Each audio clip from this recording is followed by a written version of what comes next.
Taking your first foray into the future world of D-topia, you'd expectantly take one look at the glistening white decor and believe it's a perfect utopia. But like many modern cozy games, there is an undercurrent of dystopian unfairness peeking through the surface.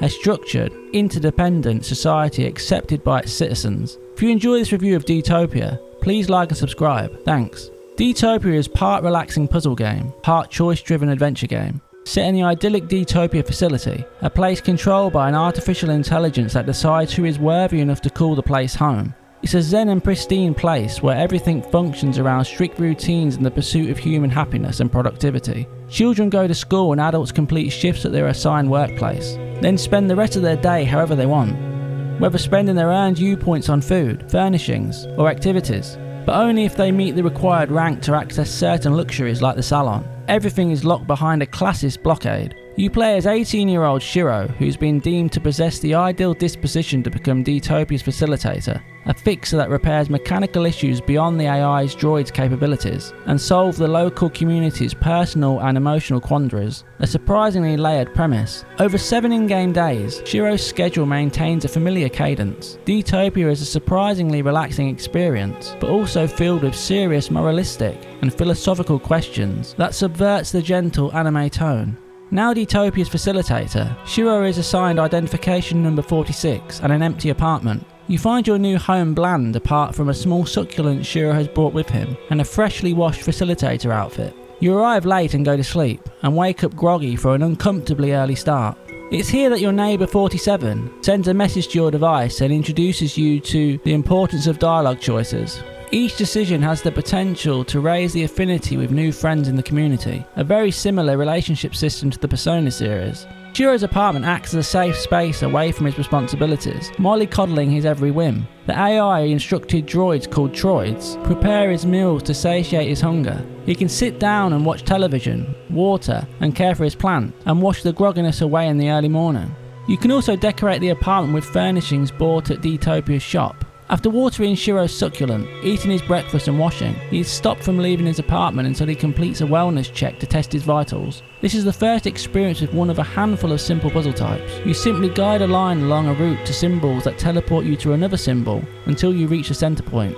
Once the AI has given you the all clear, Shiro can walk the corridors of D-topia.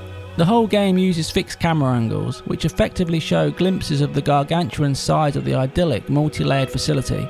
At first sight, hallways and social areas look pristine until you begin to notice semi-transparent glitches where a fire extinguisher should be, or if misplaced rubbish is strewn across the floor. But if you miss these glitches, citizens will make sure to tell you about them, as Shiro can stop and talk to the majority of the citizens in the world, although it's Shiro's job to fix minor inconveniences, as well as mending bigger mechanical breakdowns. But first, Shiro must attend a morning shift working at D-topia's factory. Morning shifts are represented by a variety of puzzles that steadily increase in complexity and difficulty. You're graded on how well you perform, and if you complete a flawless shift without skipping a puzzle, you can even do overtime in the form of extra puzzles. Created by ex-Professor Layton developers, it's unsurprising to find simple but well-made puzzles that incrementally get harder as you progress through the game. But in keeping with D-topia's mostly relaxing atmosphere, these puzzles never stray into being too difficult. A mixture of simple block moving puzzles, some where you must place blocks to add up to a total number by selecting a block to increase, another where the block increases its numerical value each time it moves on a grid, one where you have a set number of blocks to place around the grid, and another where your movement is mirrored. But if you find any of the mainline puzzles challenging, you don't get punished for skipping them, so that you can continue the story.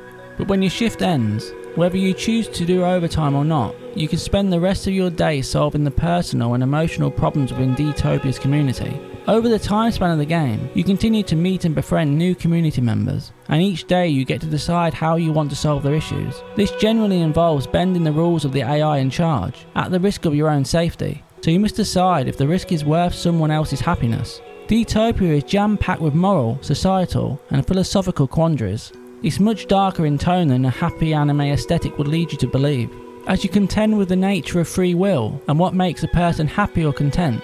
In your free time, you return to each new friend and make dialogue choices that can grow your bond while solving their issues. You can even invite your close friends over to your apartment to share tea in a simulator, But these visual novel, persona-esque companions are what kept me engrossed from beginning to end. Once you've earned their trust, each person has a serious, deeply personal conversation with you. One character is struggling with his emotional relationship with food. Another wants you to break the law to hack the AI software to install their mod. But I won't spoil my favourite one. Yet there's another where a shy girl opens up to you about the potential of being deported. As like everything in dtopia, the AI links to everyone's optimizer, which shows you an ideal visualization of the world. So it chooses when the sun shines, when it rains, and if you see or hear the metallic hum of the facility you really live in. But this isn't a secret. People openly choose to accept that the fake simulation is better than reality. But when it comes to the shy girl, her genetic makeup makes it difficult to withstand the sensory elements of the optimizer.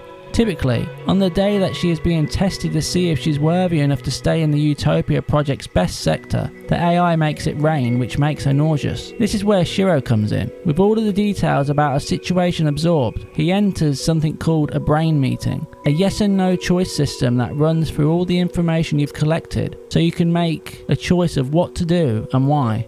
Due to the unfairness of the girl's living situation and sensory disability, I chose to help her by breaking the rules. But another person could choose a very different outcome.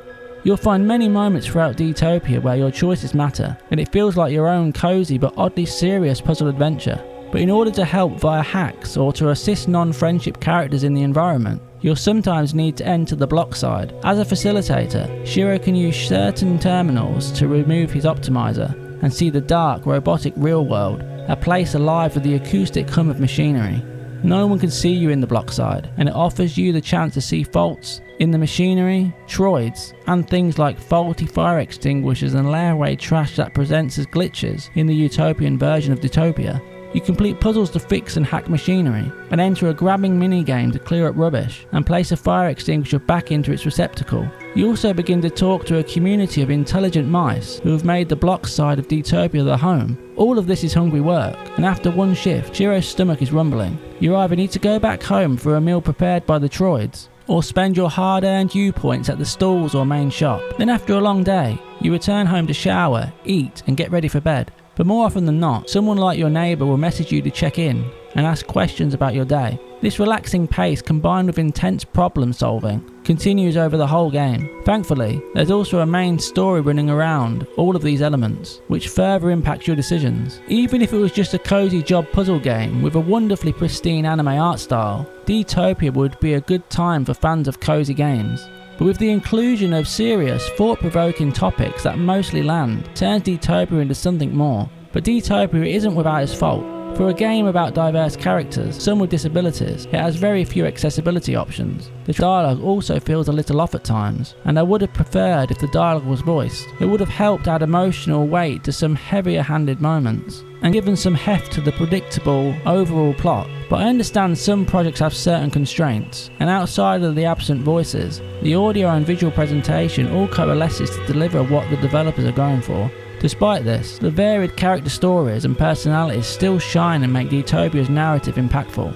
dtopia maintains what makes a good puzzle game, as well as subverting a perfect society by asking difficult questions, and asking the player to give personal answers to form your own story. It lets you decide if faux contentment is real, or if you can always do better by people. It's a unique game with memorable characters that I'll be thinking about for a while. 8 out of 10. If you enjoyed this review of dtopia, please like and subscribe to Play, Save, Repeat, and hit the notification bell. Thanks for watching. Until next time.